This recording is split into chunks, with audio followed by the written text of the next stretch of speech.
There has been another leak when it comes to the Dungeons & Dragons Magic the Gathering set. Now, this one, surprisingly enough, is a pretty official leak, considering that this leak was accidentally made by Wizards of the Coast themselves. Magic. I am a wizard! History. I'm an old wizard! The magic historian. My bones hurt. Greetings, owners of fine luxury cardboard rectangles. My friends, welcome to the weekend. I hope you're having an enjoyable one. We are here to dive into some more delicious little tidbits from the upcoming Adventures in the Forgotten Realms set. So we have two different things to talk about. One is a list of names that was accidentally spoiled, and the other is a character that is definitely going to be in the Dungeons and Dragons set. All right, so let's start off with the official, unofficial, spoilery leak. It depends on how you want to quantify it, right? Some people only consider a leak if it's like found out by people outside the company, and if the company puts the information out, it's considered a spoiler. But in this case, what happened is the official spoiler page for the Korean language versions of the Magic the Gathering spoilers have accidentally put the names in advance before the card themselves have been spoiled, all right? So essentially, when it comes to these spoilers, Wizards of the Coast localizes them for each particular language and has somebody in charge of updating that, and somebody here has clearly slipped up. So the names are translated versions. They may be slightly off from the finalized version, but either way, if you're like me, you're constantly like, more when it comes to knowing about what's going on with new Magic stuff, right? So, first off on the list, we have Shocking Grasp. Now, that name sounds really familiar, but there's also been like a ton of different Magic. Oh, wait a minute. I know why it's familiar. I'm a fool. I kept thinking to myself, I'm like, how is this not a reprint? I've heard this before. And it's like, yeah, you've heard this before because you played Dungeons and Dragons and you were a wizard a lot and you've literally cast this spell a number of times. Finally, honestly, I was staring at it going, why do I feel like this is a card that I know? I was even picturing artwork in my head, but ultimately it's definitely not a card I know. It is a new card. It is Shocking Grasp. So that's going to be some kind of spell where you can see a mage grabbing somebody going, just kind of electrifying them. So I imagine probably the best way to show that kind of effect would be to show like a mage grabbing onto somebody's head and have lightning like blasting out of it. That seems like a pretty easy choice in that regard, although it will most likely be a direct damage spell. So the thing about the overlap in Dungeons and Dragons spells and like the way Magic the Gathering works is Magic the Gathering doesn't really have spells that require that you touch your opponent the same way that Dungeons and Dragons spells will. So this is going to have to be a little bit of leeway in that regard to make it work. So I expect that to be a red direct damage spell, probably a low level. I'm guessing 2 to 3 damage is the range that it will do because Shocking Grasp is a low level style Dungeons and Dragons wizard spell. We'll see what it turns out to be, but that's my initial impressions.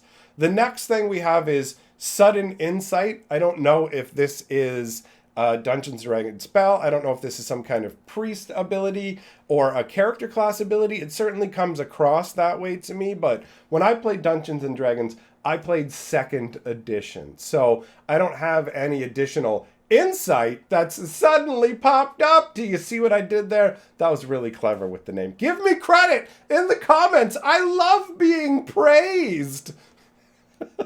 Anyhow, Sudden Insight is probably going to be a blue spell or a blue-white spell that's based around a combination or one or the other. It's either going to be card draw or scry, or a combination of the two where it's scry, then draw, something like that, right? I imagine it's going to be instant speed card draw / scrying. It wouldn't make sense for this to be like a sorcery, although you never know. Sometimes the names and the way cards work don't always line up perfectly, but I peg that as a blue card draw / scry spell.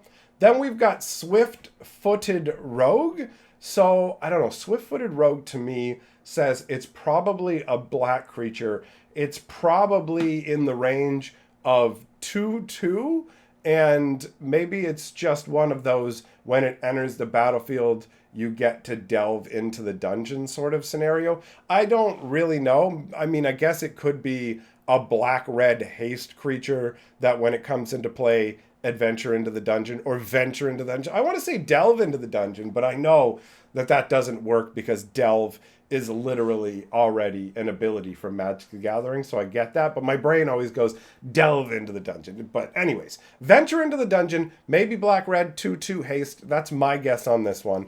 Then the next item on the list is the Drider. Now, when we had the teaser video, I talked about how I thought we were going to get Driders. Driders are pretty wild. Lolth, who is the dark goddess who rules over the drow in a very jealous and awful way. She is not a good person, right? So she's a planeswalker in this set.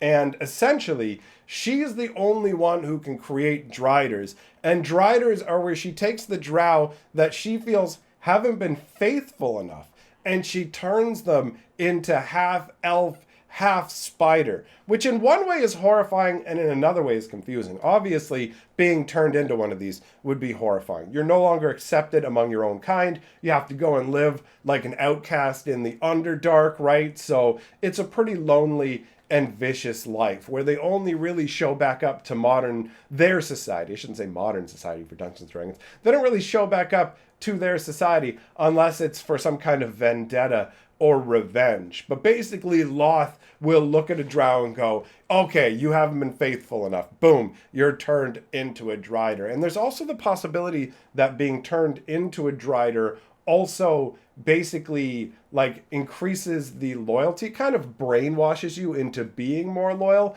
Although I'm not 100% sure about that. They change the way things work in different editions of Dungeons and Dragons. But this is going to be a half elf, half spider beast. And I'm curious to see what the execution's going to be. Are we going to get like something that's really amazing, or is the Drider going to be some draft level, whatever? But it's clearly going to be a black aligned card. I assume mono black for the Drider, and I expect it to have a considerable power and toughness. I expect it to be at least a minimum of 3/3 or bigger. But these are all just estimations made on names and previous experience with Magic. So feel free to let me know what your thoughts are on that.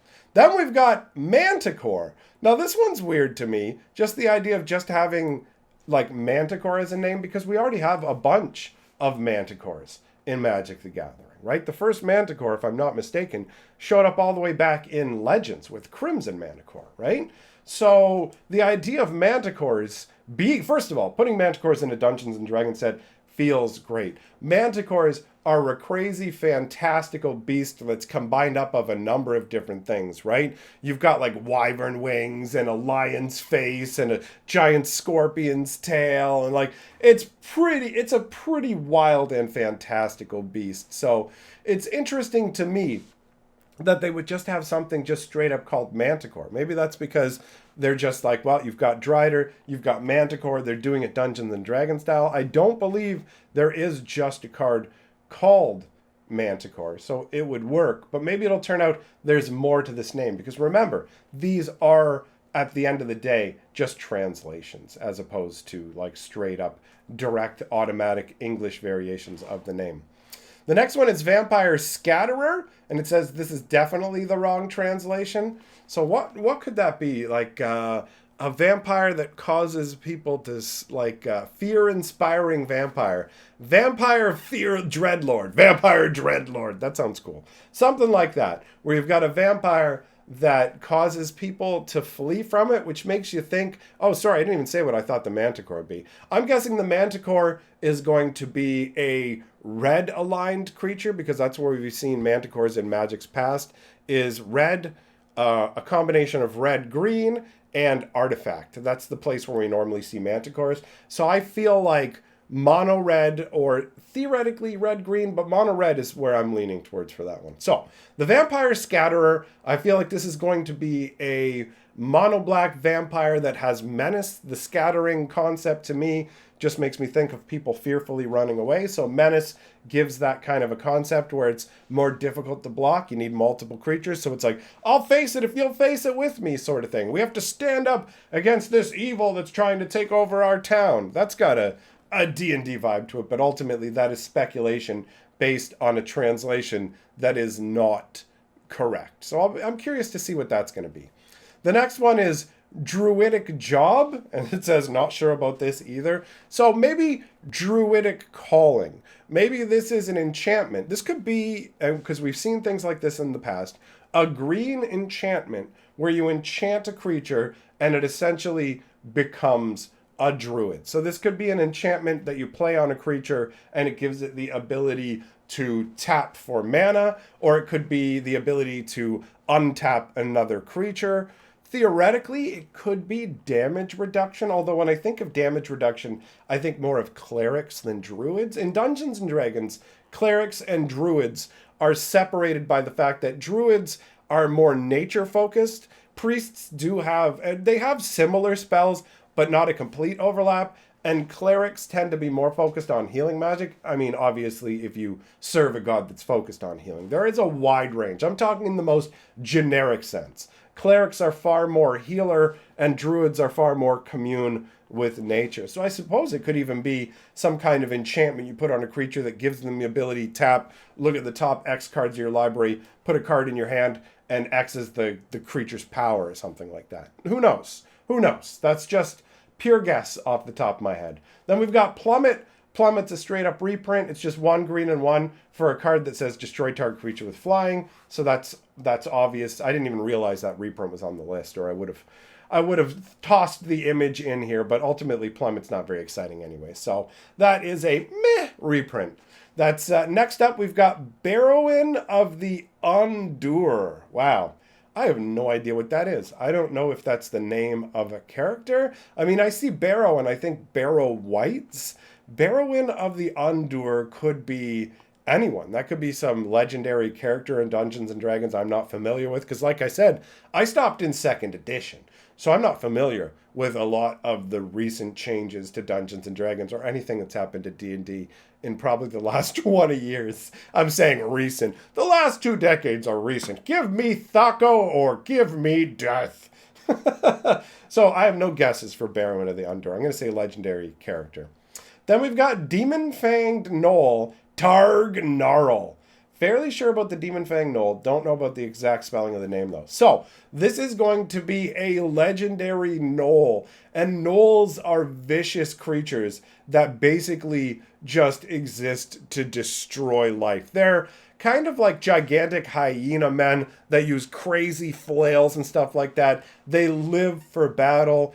Jackals, I believe, are also, and hyenas are naturally drawn to them, so packs of them will follow them around, and I think there's some way for the jackals or hyenas to actually be converted into gnolls when they eat particular kinds of flesh or something, or either that or there's a god that turns jackals and hyenas into gnolls. Honestly, my memory of it is somewhat hazy, but they're like cool as a concept. Pretty intense, and I'm going to go with it's got to be either black or black-red. There's no other colors that this is going to go into. And the last card on the list before we talk about the other thing we have to talk about is Path Towards the Dungeon.